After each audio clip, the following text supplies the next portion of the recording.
What is going on, YouTube people? Neo Cards and Comics here today for a little Marvel card market chit chat. Just kind of want to talk about like where the vibes are at right now, what I'm seeing, what I'm hearing, what I'm kind of doing, and just kind of chit chat about Marvel cards for a little bit today. So it's a Monday, so I guess we'll call this a Marvel Monday. Let me lead off with this. I do not know the time yet, but I will post it ahead of time. I am going to rip my last box of 1990 Marvel Universe live, probably later tonight. This is obviously going up Monday morning. I think Monday night, probably around 8 p.m. Eastern or so, 7 p.m. Eastern. I don't know, but I will post it ahead of time, or try to, at least a few hours ahead of time. I have 20 PSA slots I need to fill. I have some cards I could send. I'm going to rip that box and see what we could do. So I'll do that live on the channel. Ripping 90 MU is always a blast to the past. So we'll be doing that later this evening to knock that one off the list. Probably do some questions and stuff after or whatever, hang out for a little bit. But let's talk Marvel stuff. So it's been 2 weeks since I did a market update. I did one the Monday before the Atlanta card show. Since then, a lot has obviously happened in regards to the Culture Collision show. I've had some local shows and stuff, and a lot of chit chat in the old, content universe regarding Marvel stuff.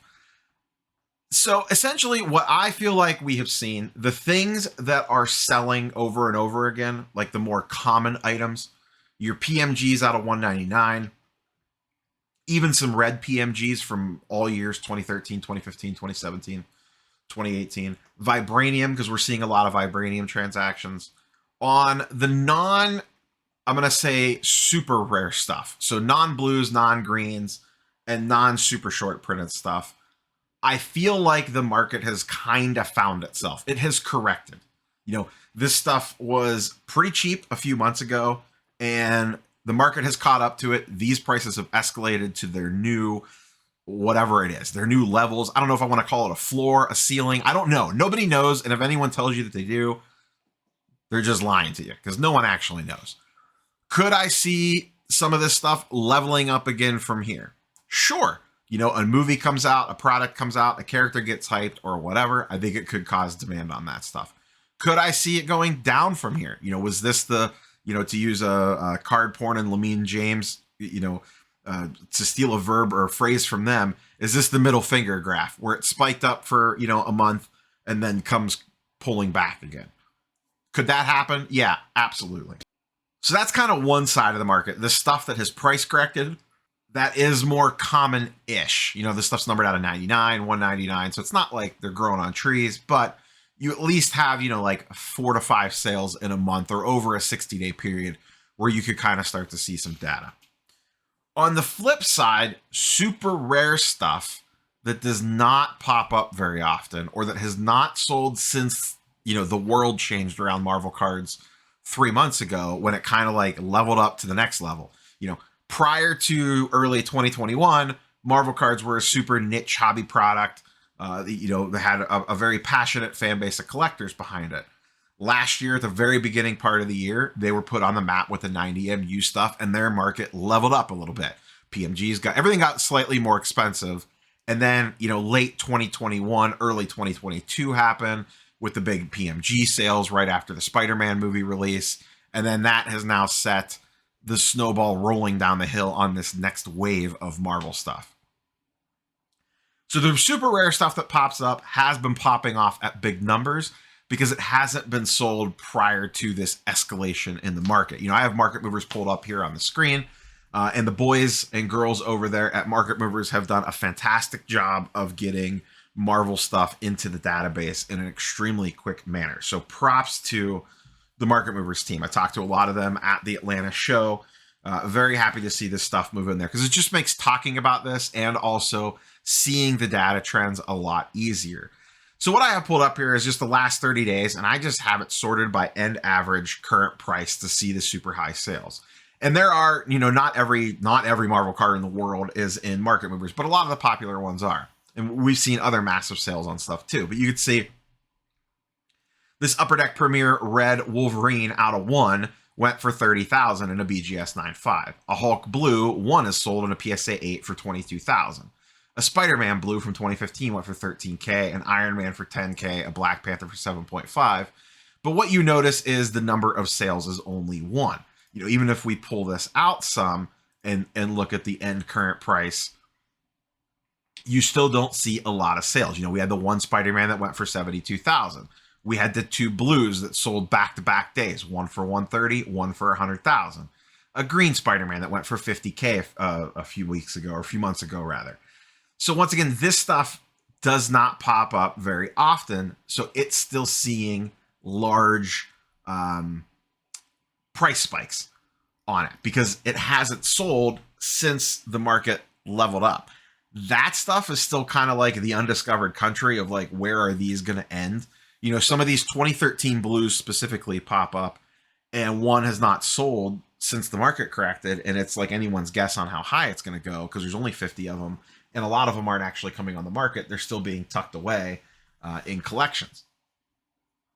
And yeah, is Marvel getting pumped, air quotes? Sure, because it's getting talked about a lot. Whether it's intentional or not, Marvel cards are absolutely getting influencer buzz and hype, and that is probably absolutely affecting the market.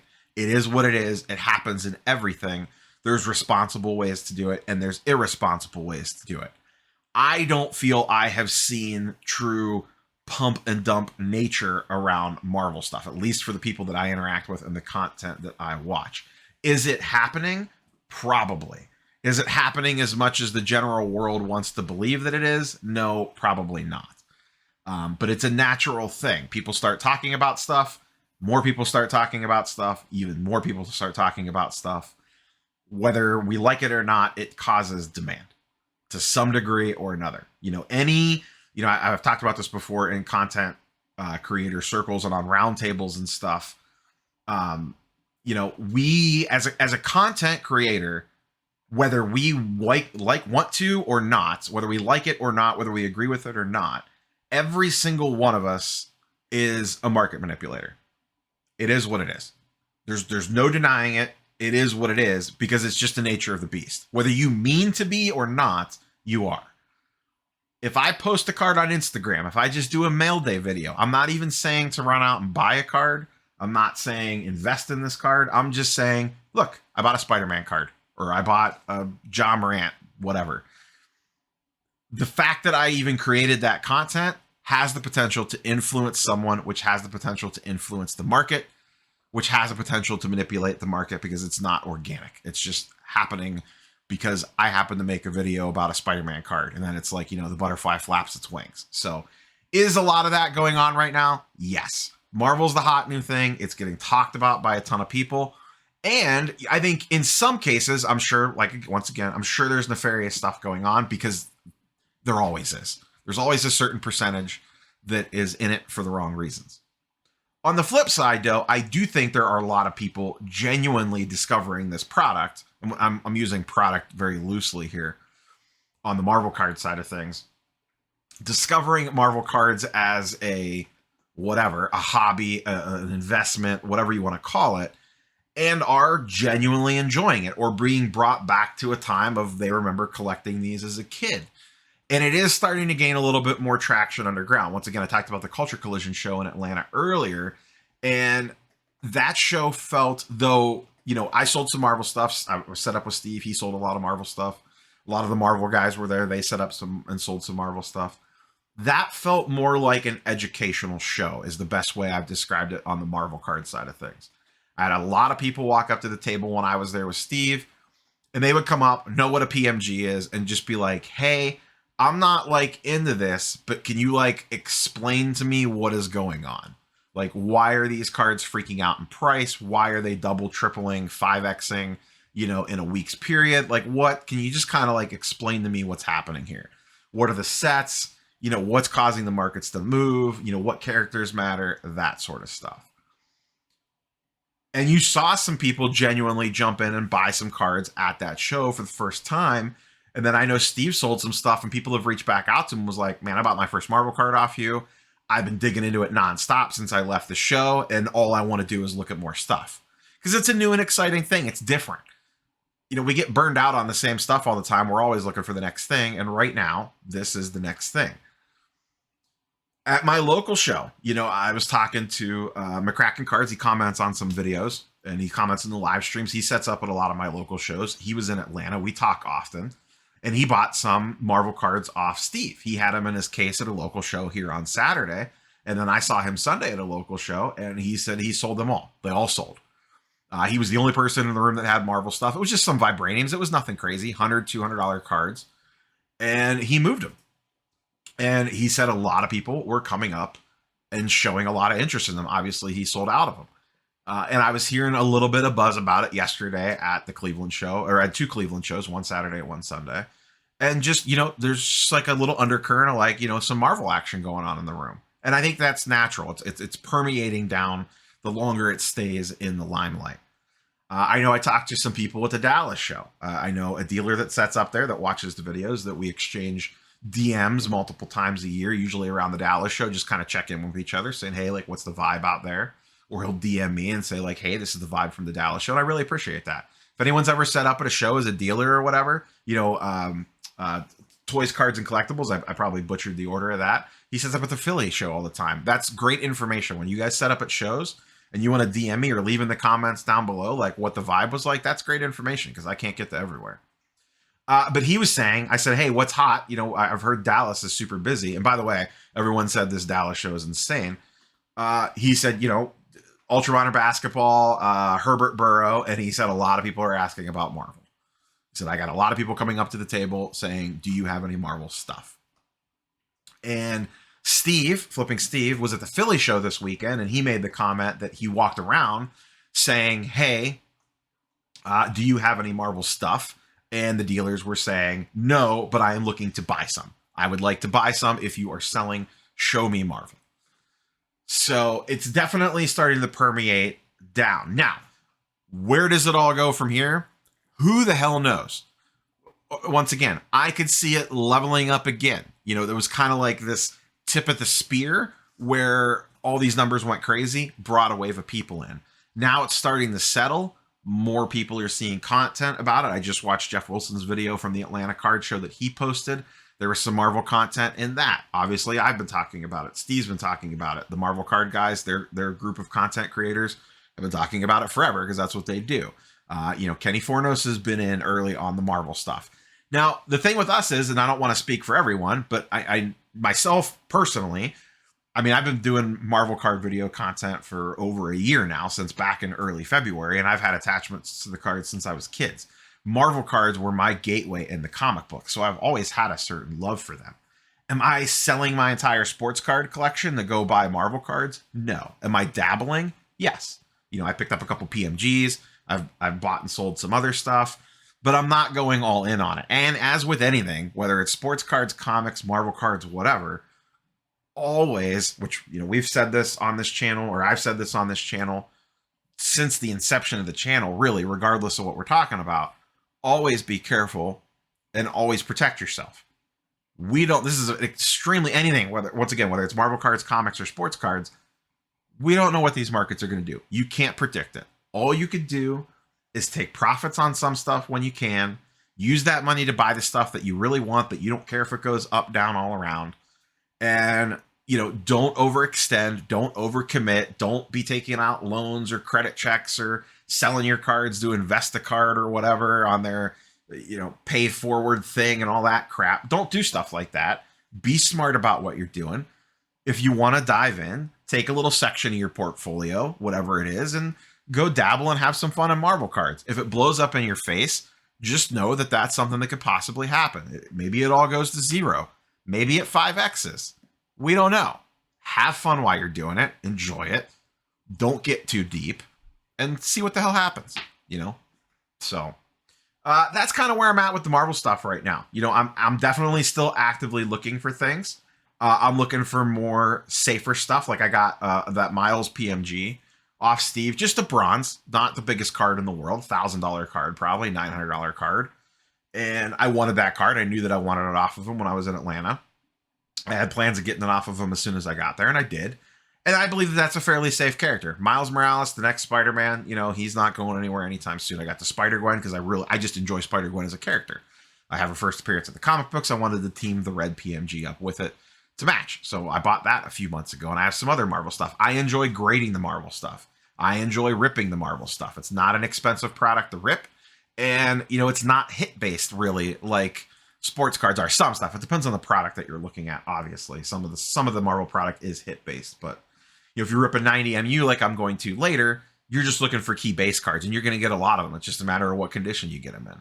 I enjoy the grading of the Marvel stuff, and I do believe, and I've talked about this before, that is the next thing with the Marvel card stuff. It is the grading. A lot of this stuff is ungraded. We talked about it on, I think, the last Marvel card video that I did with the gem rate data. You could see the non-sports card category and the Marvel sets specifically are getting a lot of steam on the grading side of things. In the grading population report video that I just did, the grading recap for the month of February that I just did late last week, the non-sports card category across PSA and SGC was up 30% over the previous month. I could guarantee you 28% of that 29% is probably Marvel cards. So there is going to be a slab craze of Marvel stuff coming, and that's the untapped potential of the market. So now we get to see, where does it go from here? This slab stuff's going to come back. Do PSA 9s and 10s hold value over what it sold for raw in January, February, and now that we're in the March? I don't know. I think that it does in most stuff anyway. We'll see. You know, do Marvel Vibraniums come back in PSA 10s and command a large premium? We don't know. It's an untapped market. That stuff, there's very few graded sales of that stuff. So I think that is the next wave that we're going to see. The next evolution of the market will be the grading component coming in. And once again, it's following sports cards very closely. You're seeing a strong premium being put on PSA slabs. SGC slabs are going well under what a PSA grade would sell for in a comparable comp. And also some liquidity stuff on that side. BGS, kind of somewhere in the middle. I think BGS is actually going to be pretty popular for PMGs. I think BGS is a smart play on PMGs to get those graded there. Just because of the way the BGS, I think you can, I don't want to say manipulate the BGS grading scale. I think the BGS grading scale works the best with PMGs to squeak out a slightly higher grade, maybe a half point higher on the edges, and that could really swing the price of a card by quite a bit. So if I was grading PMGs, if I could do it over again, maybe I would send my Red Gwen to BGS over PSA. So that's all I have for you guys and girls today. Like, comment, subscribe. As always, curious for your thoughts in the comments down below. We will catch you guys and girls on the live stream, hopefully later this evening. If for some reason it doesn't happen, I do have to go out of town for work on Monday for most of the day. If I get tied up and I get late, then we'll do it Tuesday. But it'll most likely be Monday night, and I will post about it earlier than the normal live streams when I go live. You know, I just fire up the bat signal and I go live 10 minutes before, you know, post it and then go live 10 minutes later. I'll try to give you guys and girls some notice on this one. So that's all I have for you. Catch you on the next one. Peace.